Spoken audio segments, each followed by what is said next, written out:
Charlie Lecoq dans Le référencement SEO. Vous avez créé votre page Marketing Automation. Maintenant, ce que vous voulez, c'est que cette page apparaisse dans le haut des recherches sur Google, dans tous les moteurs de recherche. Donc, ce qu'il faut, c'est respecter des règles du SEO. Pour respecter ces règles du SEO, je vous l'ai déjà expliqué un petit peu à l'avance, mais vous avez un outil, une extension que je vous ai fait installer, qui est Yoast SEO, justement, qui va récapituler et voir un petit peu vraiment si vous avez suivi les bonnes règles. Alors, Yoast SEO, ça apparaît en bas, vous l'avez. Donc là, au niveau de Yoast SEO, vous avez donc les données à remplir. Première donnée, c'est requête cible, marketing digital, digitalisation. Ça correspond à quoi? Ça correspond aux mots sur lesquels vous voulez que vous soyez trouvé par une recherche sur Google. C'est-à-dire que quelqu'un fait une recherche sur Google, tape marketing digital, digitalisation, eh bien votre page va être recensée comme répondant à cette requête. Après ça, vous allez donc devoir remplir ici, comme on voit là, un petit peu ce qui va apparaître dans le résultat de votre requête. Plusieurs choses. D'abord ici, ça va être le slug. Le slug, en fin de compte, ça correspond à quoi? Ça correspond à votre URL. Bon, le début, ça, c'est par rapport à votre site. Donc nous ici, c'est assez barbare. Et vous, si vous avez un site qui s'appelle, je sais pas, Digi4You, ce sera Digi4You uniquement. Et après ça, marketing digital, bah, c'est quoi? Bah, c'est le nom de votre page. Donc ici, vous mettrez au niveau de slug, marketing digital par exemple. C'est vous qui l'indiquerez. Ça vous le tapez. Après ça, la métadescription est limitée à quelques 160 caractères.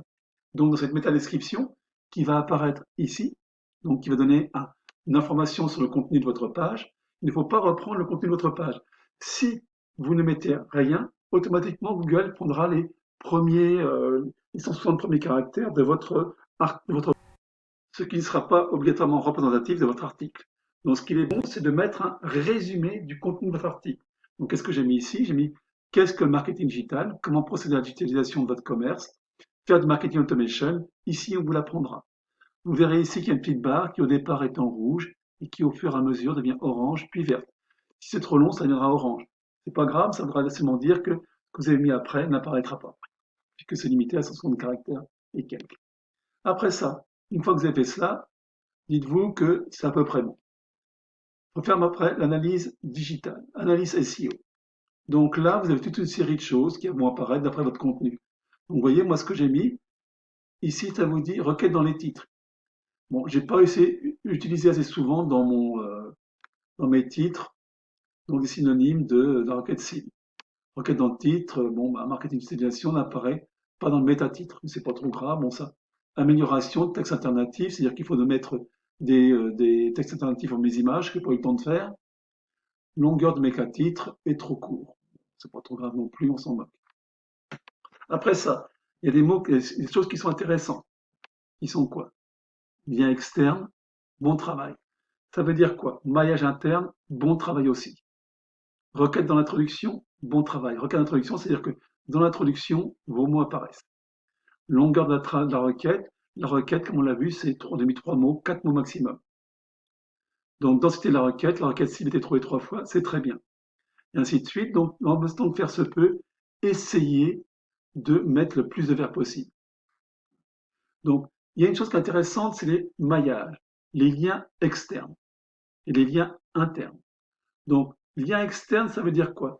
Ça veut dire que j'ai mis des liens qui me permettent de pointer vers des sites à l'extérieur, ce que j'ai montré déjà.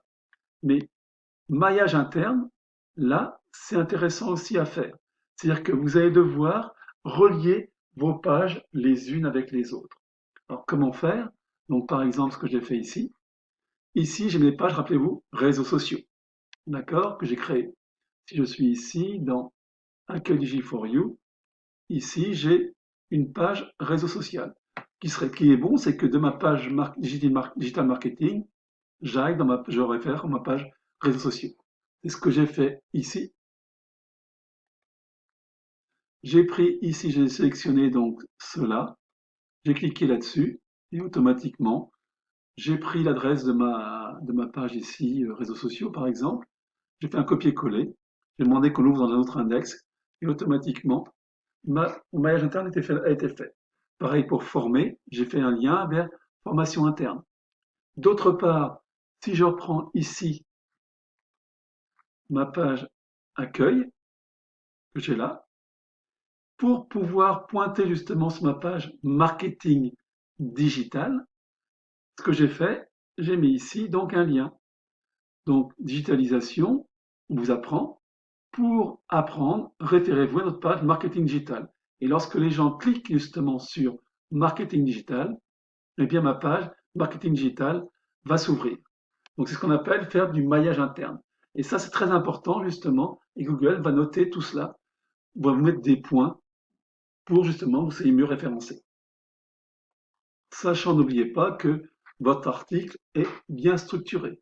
Hein, je vous rappelle ici, pour être bien, pour être bien mis, moi j'ai mis 798 mots, mais j'ai pas tout rempli, donc ce serait beaucoup plus, donc ce serait bon. Et ma structure, regardez, c'est bien H2, H2, H3, H3, H2, H2, H3. Donc il faut bien vraiment faire ce type de structure avec H1, c'est le titre, H2, ce sont les différentes parties. Et tout ceci réapparaît ici sur le côté, analyse de lisibilité. Vous avez donc des choses comme ça qui pouvaient éventuellement améliorer. Le texte contient 3 phrases consécutives qui reprennent les mêmes mots pour améliorer. Mots de transition, seulement 19,4% des phrases contiennent des mots de transition. Bon, c'est normal dans la mesure où je n'ai pas fait je n'ai pas complètement rempli. Les améliorations, hiérarchie esthétique, une section de vos contenus qui plus de 300 mots, ça c'est l'introduction. Effectivement, je pourrais la réduire. Pour le reste, regardez, le reste c'est bien. Voix passive, longueur des paragraphes, longueur de phrases, très bien, etc.